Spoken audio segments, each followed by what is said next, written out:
Assalamu alaikum students. Hope you are all doing well. I am your 9th 10th class English teacher Muntasar. Student, today we are learning terms explanation part 2. In this terms explanation we have तीन इस्तिलाहात। Terms का मतलब हर subject, जो भी आप subject पढ़ते हैं, math है, physics है, साइंस का है, आर्ट्स का है, इंग्लिश का है, हर सब्जेक्ट की एक ख़ास बातें होती हैं, अल्फाज होते हैं जो आपके हर यूनिट में इस्तेमाल होते हैं। इवन आपकी आगे वाली तालीम, हर तालीम में वो काम आते हैं। उन बातों को इस्तिलाहात यानी टर्म्स कहते हैं।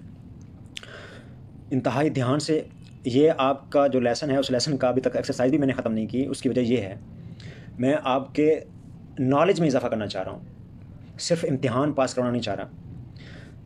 आपको इल्म दिया जा रहा है, आपको रट्टा लगवाकर सिर्फ क्लास पास नहीं करवानी। ध्यान देना है, तवज्जो से सुनना है, लाजमी सुनना है।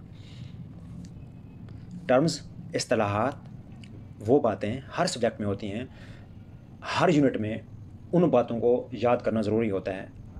फिर उन बातों को, उन अल्फाज को समझने के बाद हमें उस यूनिट के बारे में या उस यूनिट में जो टॉपिक है उसके बारे में कोई बात समझ आती है। तो पहला है ऑब्जेक्टिव समरी, दूसरा है वोकेबलरी, तीसरा है प्रोनाउंसिएशन की।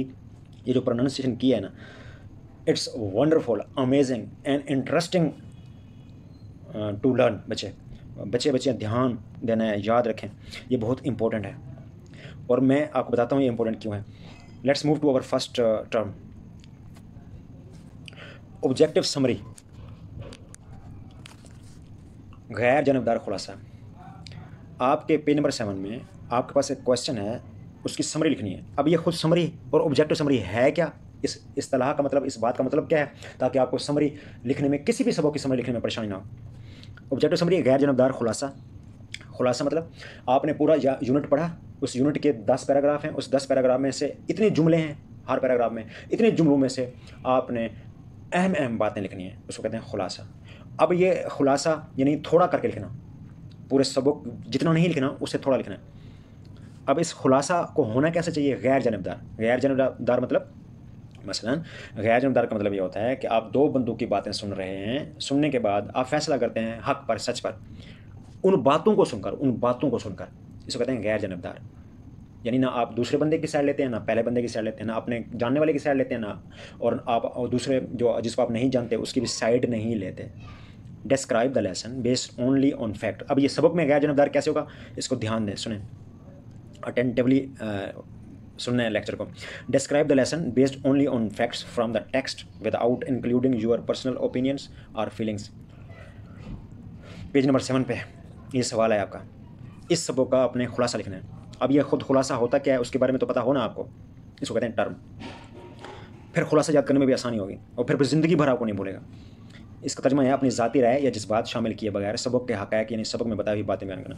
ये जो सेवियर ऑफ मैनकाइंड है, ये एक पूरा सबक है। अपनी ज़ाती राय या जज्बात, ये है योर पर्सनल ओपिनियंस और फीलिंग्स से, शामिल किए बगैर आया है विदाउट इंक्लूडिंग से। सबक के हक़ाइक़ आया है facts from the text, text से मुराद यहाँ सबक है। अभी सबक के हक़ाइक़ की मैंने वजाहत किया, यानी सबक में बताई हुई बातें, यानी जितने भी जुमले इनको कहते हैं हक़ाइक़। बयान करना कहाँ से है, डिस्क्राइब से है। बेस्ड ओनली ऑन, इसका तर्जुमा ज़रूरत नहीं थी करने की, नहीं की। ट्रांसलेशन मतलब यही होता है ना, वोकैबुलरी का मतलब यही होता है, जहाँ ज़रूरत हो जिसकी वैसे ही तर्जुमा करना। डिस्क्राइब द लेसन, बयान करना, सबक को बयान करना। ये लेसन सबक है, लेसन भी आया है, टेक्स्ट भी आया है। टेक्स्ट मतलब यहाँ पर सबक है, यानी मतन मतलब सबक। डिस्क्राइब द लेसन सबक को मैं दोबारा नहीं लिखा, ये इसकी तर्जुमा और इसकी इंग्लिश। ऑब्जेक्टिव समरी, थीम के बारे में आपको पता होना चाहिए। ये वो समरी से मुराद होता है पूरे लेसन में से कुछ अहम बातों को लिखना अंग्रेज़ी में अपनी तरफ से, शामिल नहीं करना। गैर जानबदार उसको कहते हैं, अपनी तरफ से शामिल नहीं करना। मतलब जो कुछ किताब वाले ने हर पैराग्राफ में जुमले बनाए हैं ना, यानी जो बातें लिखी हैं वो बातें आपने उसी में से चुन के लिखनी है खुलासे में, अपनी तरफ से नहीं करना। मेरा मूड बन रहा है, मैं खुश हूँ, मैं दुखी हूँ, इस सबक में ना द सेवियर ऑफ मैनकाइंड में अब ये होना चाहिए था, मैं रसूल पाक सल्लल्लाहु अलैहि वसल्लम से बहुत मोहब्बत करता हूँ, लिहाजा ये बात भी शामिल होनी चाहिए थी। नहीं, जो सबक में दिया हुआ है वो लिखना है। अच्छा, अब अल्फाज चेंज कर सकते हैं, वो और चीज़ है। अभी चेंज ना करें। मैं हमेशा स्टूडेंट्स को, बच्चों को ये इंस्ट्रक्शन देता हूँ कि जब तक आपकी 9th-10th के टेस्ट और आपके पेपर की तैयारी शुरू ना हो, तब तक आपने वही लिखना है, वही याद करना है जो किताब में जो उस्ताद बताएं। इससे ये होगा कि आपके माइंड में इन्फॉर्मेशन इकट्ठी होगी, इंग्लिश के वर्ड्स, उर्दू के वर्ड्स, बातें सारी इकट्ठी होती रहेंगी। अगर अभी से आप अपनी तरफ से लिखोगे या लफ्ज़ चेंज करोगे तो फिर जो आए हुए हैं इसको कौन याद करेगा? ये जो किताब में दिए हैं इसको भी तो याद करने हैं ना बच्चे, हाँ, इसको भी याद करना है। तो इसको याद करने के लिए पहले उसी को याद करो। आखिर में जब टेस्ट होंगे तब हम इंशाल्लाह वर्ड्स चेंज कर लेंगे, वो भी उस्ताद रहनुमाई करते हैं। पहले अल्फाज चेंज करना और है, वो भी अभी चेंज नहीं करने। जो अल्फाज आपके 9th-10th में हर सबक में दिए ना, उनको भी तो याद करना है ना, वो मेमोरी बने। पहले गैर जानबदार का मतलब ये है कि अपनी राय नहीं देने की, अब ये जुमला भी इसमें आ जाना चाहिए, अच्छा मैं खुश हूँ या गमगीन हूँ तो अब ये वाला निकाल लेना चाहिए, ये वाला नहीं निकालना चाहिए, मेरा जज्बा ये कह रहा है, मेरी राय ये कह रही है, उस पर नहीं जाना। जो कुछ किताब में सबक में जुमले दिए हुए हैं उन्हीं जुमलों में से अहम बातों को निकाल के लिख देना, इसको कहते हैं समरी। जैसे कि आपके 7 नंबर पेज पर है, write an objective summary of the text, मतन का गैर जानबदार खुलासा लिखें। यहाँ तक जुमला था, मतन का आया है ऑफ द टेक्स्ट यानी सबक का, एन ऑब्जेक्टिव समरी गैर जानबदार खुलासा, राइट लिखें। अगला फिक्र आपके सवाल का, start with the central main idea and include की सपोर्टिंग डिटेल्स, फुल स्टॉप, फिक्रा ख़त्म। मरकज़ी ख्याल से शुरू करें और मुआविन तफसीलात शामिल करें। मरकज़ी ख्याल से शुरू करें आया है, स्टार्ट विद द सेंट्रल और मेन आइडिया। मुआविन तफसीलात सपोर्टिंग डिटेल्स के बारे में मैंने बताया है पिछले लेसन में। यह है इंक्लूड की सपोर्टिंग डिटेल्स, मुआविन तफसीलात भी शामिल करें। एंश्योर, तीसरा फिक्रा, ensure the summary is concise and focused on the main points. यकीनी बना लेना, यानी यकीनी ये बात होनी चाहिए, पक्की ये बात होनी चाहिए कि जो खुलासा है वो मुख्तसर और अहम नुकात पर मरकूज़ हो। यकीनी बनाना एंश्योर से है, खुलासा समरी से है, इज़ कंसाइज मुख्तसर हो, यानी हर बात नहीं लिखनी, उसमें से अहम बातें नहीं लिखनी है। वो अहम बातें क्या है, मरकज़ी ख्याल भी लिखना है आपने, पूरे सबक की अहम बात क्या है, फिर उसके जो सपोर्टिंग डिटेल्स है उसमें जो चुन रहे हो वो कौन कौन सी, थोड़ा लिखना है, पूरा सबक नहीं लिख देना। और अहम बातों, जो आप हर बात जब हम गुफ्तगू कर रहे होते हैं ना, उस गुफ्तगू में कोई बात अहम होती है, कोई गैर अहम होती है। तो जुमले में भी बहुत सारी बातें अहम है, बहुत सारी बातें अहम नहीं है। तो ज़्यादा अहम बातों को, वैसे तो रसूल पाक सल्लल्लाहु अलैहि वसल्लम का सबक है, हर बात अहम है, लेकिन जो ज़्यादा अहम बात हो, जो ज़्यादा बता रही हो आप सल्लल्लाहु अलैहि वसल्लम के बारे में, उनको लिखना है, मरकूज़ है, फोकस से। ये आपका सवाल है। अब इसको अपने पायलट से याद करना है, वहाँ इंग्लिश भी है, उसका तर्जमा भी है, और याद करने की कोशिश करनी है। अब राइटिंग आपने मेमोराइज़ आपने खुद से करना है। अब पायलट को यूज़ करना शुरू करें। हर पायलट की चीज़ को यूज़ नहीं करना, हर उसको सिर्फ आपने यूज़ करना है जिसके बारे में उस्ताद आपको रहनुमाई करें। रटा नहीं लगाना, समझना है हर चीज़ को। आपको मैंने टर्म बता दी है और अब सवाल भी बता दिया, इसको आपने याद करना है। Let's check over next term, it's vocabulary. ज़ख़ीरा अल्फाज, the meanings and translations of words and sentences used in a lesson should be chosen according to the context as a teacher guide। ये पेज नंबर 7 पर vocabulary के बारे में बताया गया है। इसकी वजाहत मैं पहले लेसन में बता चुका हूँ जब मैंने इसका तर्जुमा किया था। याद रखना, ये जस्ट यही एक यूनिट है, उसके बाद मैंने स्पीड बढ़ानी है। ये मैं इस वजह से स्लोली जा रहा हूँ ताकि आप लोगों को यही चीज़ें होंगी हर यूनिट में, तकरीबन यही चीज़ें होंगी। जब हर यूनिट में, हर लेसन में तकरीबन यही चीज़ें होंगी, तो पहले से आपको हर चीज़ ब्रीफली पता हो, पूरी तरह पता हो, रटे के बगैर पता हो, तो आसानी से याद कर लोगे मेरे बच्चे। तो सबक में इस्तेमाल होने वाले अल्फाज और जुमलों के मानी और तर्जुमे हमेशा सियाक़ व सबाक़ के मुताबिक किए जाने चाहिए, जैसा कि उस्ताद रहनुमाई करते हैं। सबक में इस्तेमाल होने वाले अल्फाज और जुमले आया है, अल्फाज और जुमलों के मानी और तर्जमे। यह है the meanings and translations of the words. अल्फाज और जुमलों के मानी और तर्जमे यहाँ से है। हमेशा सियाक़ व सबाक़ के मुताबिक किए जाने चाहिए। शुड भी हमेशा का वैसे इजाफा किया है, होने चाहिए के मुताबिक, सियाक़ व सबाक़ के मुताबिक, according to the context. Context, यहाँ कंटेक्स्ट, इसमें आपने एक चीज़ समझनी है, कंटेक्स्ट ये क्या है, सियाक़ व सबाक़ क्या है, समझाता हूँ। एज अ टीचर गाइड, उस्ताद मोहतरम रहनुमाई करते हैं, जैसे उस्ताद मोहतरम रहनुमाई करते हैं। वोकेबलरी में आपने सिर्फ कंटेक्स्ट को समझना है, सियाक़ व सबाक़ जिसकी उर्दू है, बाकी सब आसान। देखें, हर यूनिट का हर पैराग्राफ का हर जुमला, हर जुमले में हर वर्ड, इसका जब हम तर्जमा करते हैं तो तर्जमा उस्ताद बताते हैं, डायरेक्ट डिक्शनरी से मैंने नहीं लेते, जिसको ग्रोसरी कहते हैं। अब उस्ताद क्यों बनाते हैं? क्योंकि उस्ताद को पता होता है, शुरू में उस्ताद रहनुमाई करते हैं, उस्ताद को पता होता है कि ये सबक में क्या बात बताई जा रही है, फिर सबक के हर पैराग्राफ में क्या बताना चाह रहा होता है। अगर हर पैराग्राफ में ये बात हो रही है, अगली बात ये होगी, उस पैराग्राफ के पिछले जुमले में ये बात होगी, तो इस जुमले का मतलब ये होगा, तो इस जुमले में इस वर्ड का मतलब ये होगा।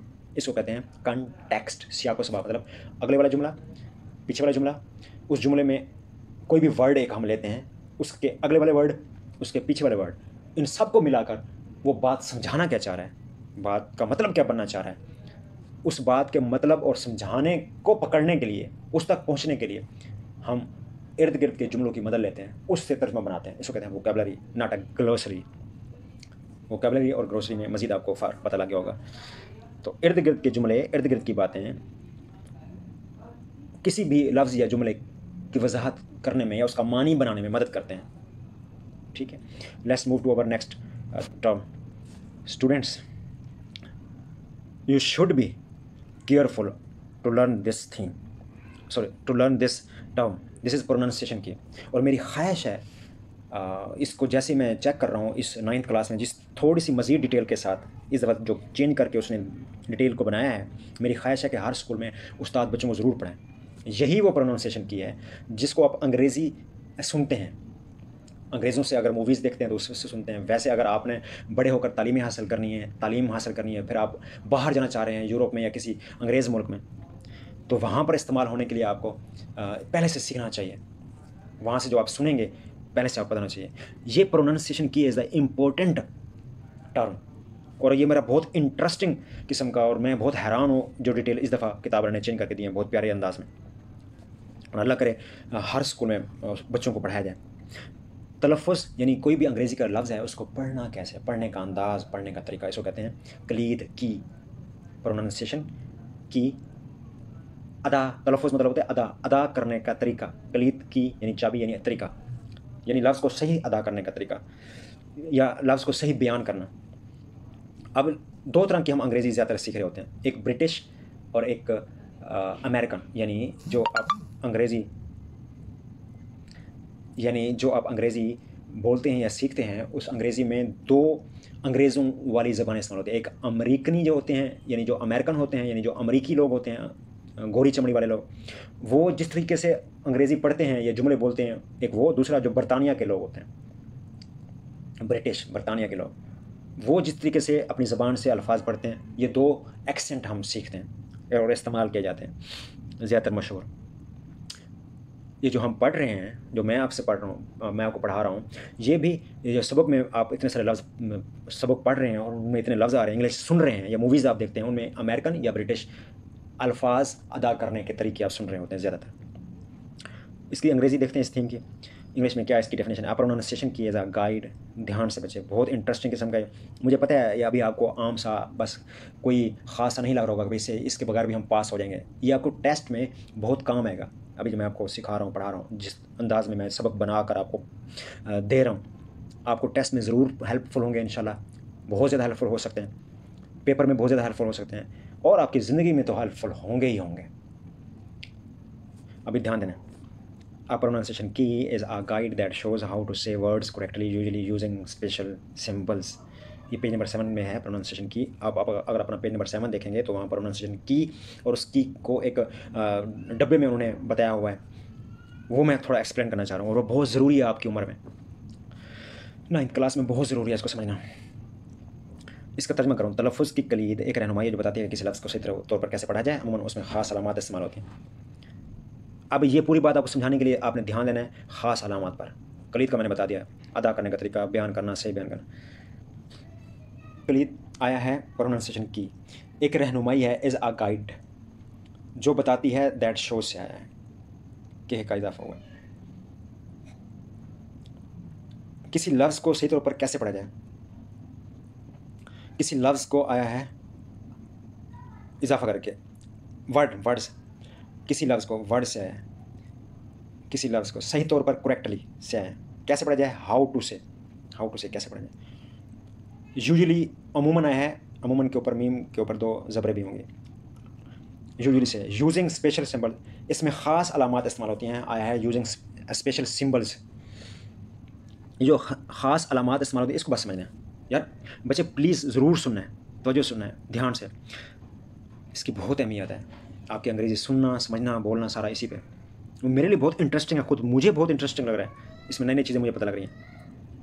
अगर आप पेज नंबर 7 पे आओ तो पेज नंबर 7 में पेन, उसके बाद बैड, टी, डिड, कैट, ऐसे सारा कुछ वर्ड लिखे हुए हैं। अच्छा, उन वर्ड्स से पहले एक पी है, बी है, टी है, डी है, कैट सी से पहले के है, जी है, फिर चेन के से पहले टी और एफ लिखा हुआ है। अब इसी पेन के आगे 2 स्लैशेस के दरमियान में इस पूरे लफ्ज़ को कैसे अमेरिकन या ब्रिटिश वाले पढ़ते हैं वो लिखा हुआ है। पेन से पहले वाला जो 1 या 2 मुख्तलिफ अलामतें बनी हुई हैं ना बच्चे, ये सिर्फ कॉन्सोनेंट की है। कॉन्सोनेंट यानी पी हो गया, बी हो गया, टी हो गया। पी को कैसे अंग्रेज़ मुंह से बोलते हैं, बी को कैसे बोलते हैं, टी को कैसे बोलते हैं, उससे पहले वाला ये अलामतें उसकी हैं ज़बान से बोलते हुए। जो ज़बान में ज़बान कभी मुंह की कहाँ लग रही होती है, कभी ऊपर, कभी नीचे, कभी दाएं में, उनको उन्हें अलामतें बना के बताया हुआ है। बहुत इंपॉर्टेंट बात बता रहा हूँ, बहुत नसीब वाले हो आप, मैं ये बता रहा हूँ। अब ये जो आगे स्लैशेस में है, ये जब हम पेन पढ़ते हैं, जो पेन पढ़ते हुए पूरी ज़बान मुंह के अंदर घूमती है, होंठ का इस्तेमाल होता है ज़बान का, और अंदर के हिस्से आपस में ऊपर नीचे कहीं लगते हैं, उन लगने की अलामतें उस पूरे लफ्ज़ पेन की उसके आगे दी हुई हैं। ऐसे सारे अल्फाज हैं। ये बहुत इंपॉर्टेंट बात मैंने आपको बताई है। ये हैं ख़ास अलामात।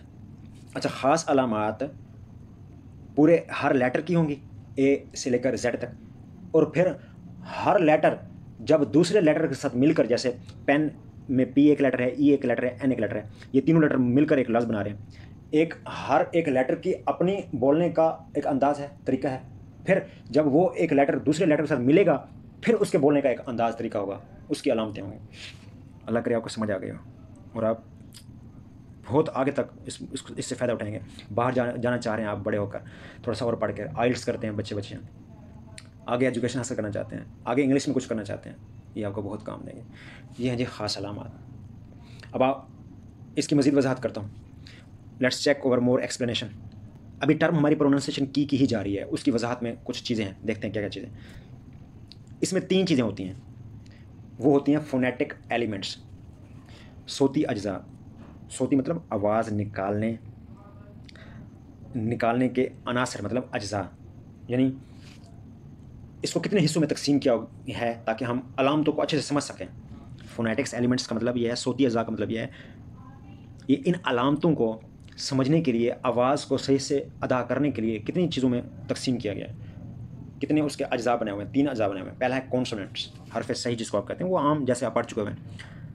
ए से लेकर जेड तक के दरमियान में जो हरफ सही है, जैसे बी है, सी है, डी है, वावल के अलावा बाकी सब, उनको कहते हैं हरफ सही, कॉन्सोनेंट्स। ये अभी एलिमेंट 3 है, ए से मुराद एलिमेंट 3 है, उनमें से पहला कॉन्सोनेंट है। अब ये कॉन्सोनेंट क्या होता है? फोनेटिक एलिमेंट्स का समझ आ गया। इसका भी a letter that makes a sound with little stop और touch in the mouth. Mouth का MOUTH मिस टाइपिंग है, ध्यान रखना। हरफ सही वो हरफ है जिसे बोलते वक्त ज़बान या मुंह के किसी चीज़ में छोटा सा टच या रुकावट होता है। हरफ सही आया है क्योंकि तारीफ उसकी बता रहे हैं ना, कॉन्सोनेंट की, वो इजाफा किया। हरफ सही वो हरफ है। अ लेटर का तर्जमा यूँ समझो, हरफ सही वो हरफ है जिससे दैट से मेक्स अ साउंड, बोलते वक्त विद अ लिटिल स्टॉप और टच, ज़बान या मुंह, इन द माउथ, ज़बान या मुंह के किसी हिस्से से छोटा सा टच रुकावट होती है। जब अंग्रेज़ी बोल रहे होते हैं, अल्फाज बोल रहे होते हैं, या एक लेटर भी पढ़ रहे होते हैं, तो कभी ज़बान लग रही होती है, कभी नहीं लगती। जो कॉन्सोनेंट है उनको बोलते हुए, चाहे वो वर्ड में हो चाहे वो अकेले लेटर हो, ज़बान थोड़ा सा टच देती है मुंह के किसी हिस्से पर, वहीं ये रुकावट बनाती है, यानी वहाँ खला नहीं रहता, मुंह में खला नहीं रहता, यानी ज़बान या मुंह का कोने को हिस्सा आपस में लगते रहते हैं थोड़ा बहुत। ये कॉन्सोनेंट में होता है। For example B bat. अब देखें बी बैट, बी कॉन्सोनेंट है,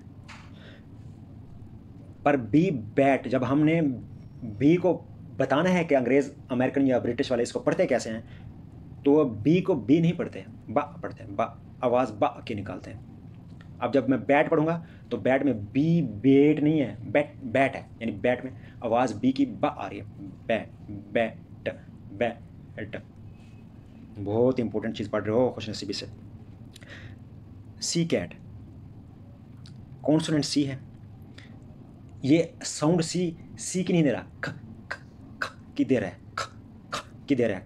कैट कैट सी कैट, सी की साउंड एक है लेटर, एक है उस लेटर की साउंड। सी लेटर है, उसकी साउंड ख ख। कैट है, कैट में सी, कैट। देखा इसकी साउंड क्या आ रही है। डी डॉग, तो डी की साउंड जो है, डी की साउंड कॉन्सोनेंट की वो होगी ड ड डॉग। देखा डॉग, ड ग ड ग ड ग, डॉग की आवाज़ आ रही है। अगला जो इस पूरे अंग्रेज़ी ज़बान के जुमले या अल्फाज को कैसे अदा करना है, उसको आसानी से समझने के लिए जो उन्होंने तकसीम किया है अंग्रेज़ों ने, उसका जो दूसरा है एक कॉन्सोनेंट और दूसरा चेक करते हैं क्या है। लेट्स सी, वोवल, हर्फ इल्लत, हर्फ इल्लत, a letter that makes a clear open sound without any stop और टच। हर्फ इल्लत वो हर्फ है जिसे बोलते वक्त आवाज़ खुली और साफ़ होती है, कोई रुकावट या टच नहीं होती। फॉर एग्जाम्पल नीचे पढ़ते हैं, हर्फ इल्लत वो हर्फ है आ लेटर से आया, जिसे दैट से आया, बोलते वक्त साउंड से आया, मेक्स साउंड, बोलते वक्त आवाज़ खुली और साफ़ होती है, ओपन क्लियर, खुली और साफ़ यहाँ से आया, कोई रुकावट या टच नहीं होती, एनी स्टॉप और टच से आया। जब हमने बी ब पढ़ा था, बैट ब बैट, उसमें हमारे होंठ ज़बान कहीं ना कहीं टच हुए थे, रुकावट में आए थे। टच होना रुकावट में आना, यानी दरमियान में खला नहीं था, खाली नहीं था, हवा नहीं थी।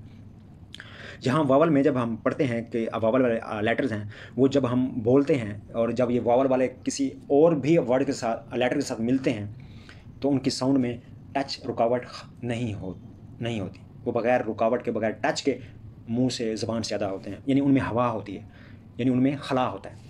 जैसे ए लेटर है, ABCD में ए लेटर है, ए एप्पल का, ये एन एप्पल वो मैं नहीं लगा रहा, ये मैं आपको जो सिखाना चाह रहा हूँ वो ये है कि एप्पल का जो ए है वो वावल है। अच्छा, ए एप्पल, अब ए को आ पढ़ते हैं, जैसे आप भी पढ़ते हुए आ, कोई भी वर्ड ए वाला आ जाए अकेला तो उसको आ पढ़ते हो। अब ए एप्पल, एप्पल में जो ए है वो PPLE के साथ मिलकर क्या आवाज़ है, ल, एप्पल, समझ आ रही है, एप्पल, तो ये साउंड आ की आवाज़ आ रही है ए लेटर से। दूसरा वावल ई, एग, ई की आवाज़ कैसे आ रही है, एग में जब डबल जी के साथ मिलता है, एग। अब गौर करें, एग, एग, देखा, एग, मैं आराम से बता रहा हूँ, मजाक में नहीं लेके जाना, सीरियसली इसको समझना है, बड़े होकर बहुत खुश रहोगे। एग, अब ये वो आ की आवाज़ थी एप्पल वाली, ये एग, ये एग, ए की आवाज़ है, ए की आवाज़ है, ओके। अब आई, इंक, आई की आवाज़, लेटर की आवाज़ क्या आ रही है, इंक, इंक, इंक, ए, अगर आराम से पढ़ूँ तो इंक, यानी कि आई ए की आवाज़ दे रहा है, इंक। ओ ऑरेंज, ओ किसकी आवाज़ दे रहा है, ओ ऑरेंज, ओ ऑरेंज। अब देखो ओ ऑरेंज, थोड़ी सी हमजा के ऊपर ज़बर, ऑरेंज, देखा, ओ ऑरेंज, अ की आवाज़ आ रही है, ओ ऑरेंज। अच्छा, फिर ये सारे लेटर कई तरह की आवाज़ें देते हैं, कई तरह के, वो फिर ऐसा सब बड़े होते जाओगे, पढ़ते जाओगे। यहाँ पर ये वाली आवाज़ें दे रहे हैं। Last you umbrella, you umbrella,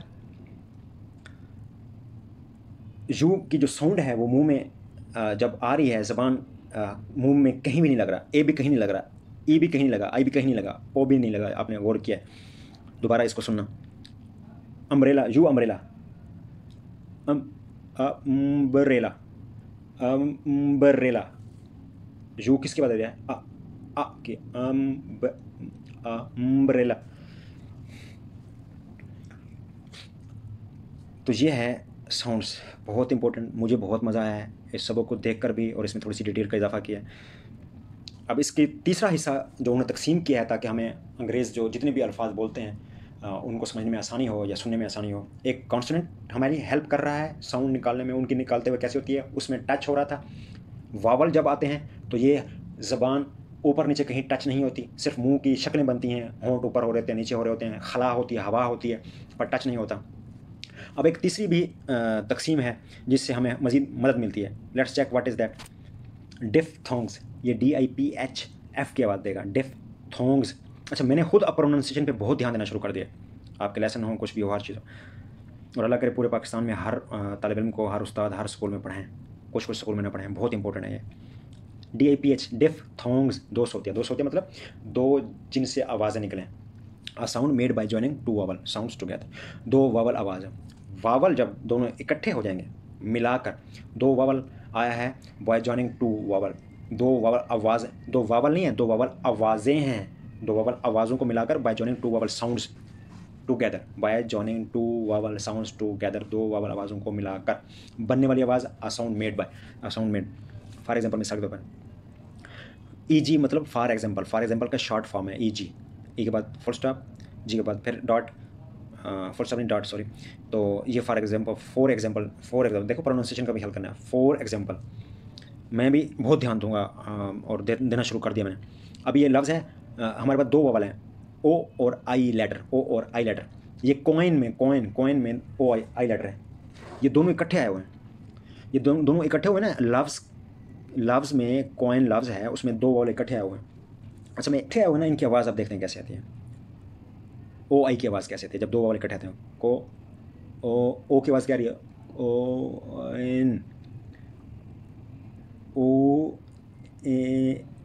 N नहीं,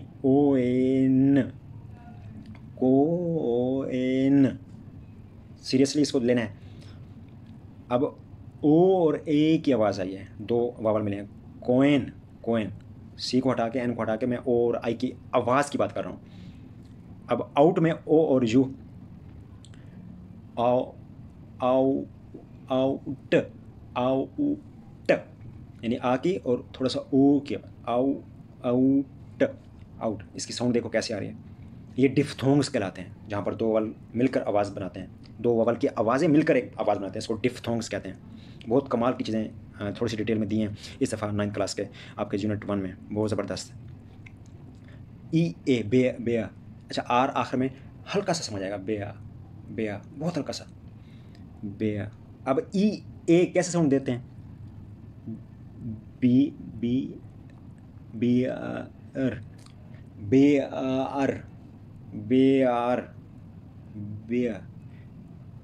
AI की आवाज़ आ रही है, EA की आवाज़ कैसी आ रही है? AI की, बेयर। सो EA की आवाज़ देखो डिफरेंट है, OU की डिफरेंट है, OI की डिफरेंट है।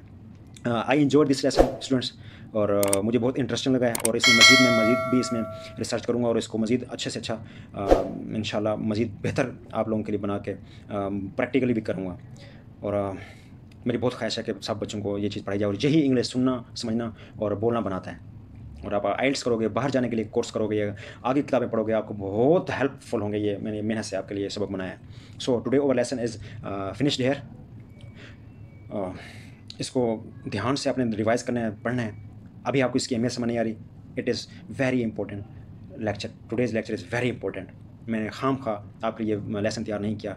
It has too much worth, इसकी बहुत अहमियत है, बहुत कीमत है। Okay, see you in the next lesson. Take care, अल्लाह हाफिज़ स्टूडेंट्स।